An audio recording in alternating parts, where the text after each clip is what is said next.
أهواك عميقا، أتنفس روائح جسدك المتسربة من بين الأشجار الكثيفة والهائلة. نسائم تهبط كليال لا تنتهي من العناق الثقيل. على صدري حطت زوابع ريحك كسفينة ضلت طريقها. أدمنتك قرنا ونيف منذ أن عرفت الحب، وأدماني الصمت لوعني فأبكاني.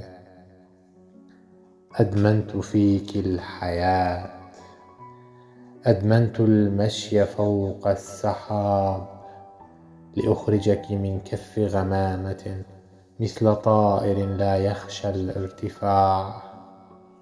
أنت حريق كلماتي وهي تنشر الجمر في بقاع الصقيع، وأنت القصائد والأغاني وبريد الفرح السريع.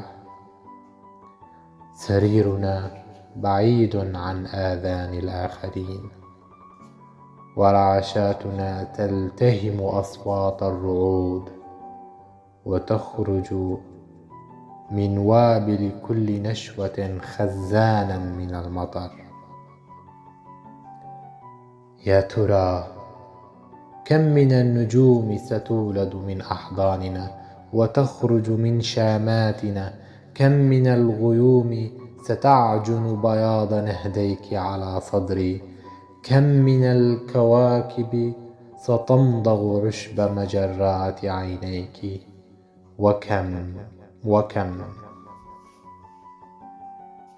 وبينما يخضر لون السماء وتزرق العصافير، أخرجي لي نهديك من ذلك القفص الواقع بقبو قلعة الخوف. داعبي شفتي السفلى بشفتك العليا كي تسقط السماء على الأرض سقوط الحزن من كتف الفرح. وضعي الشفة العليا نقطة على سطر السفلى كي تسير النجوم أرتال فراشات على تخوم نهديك.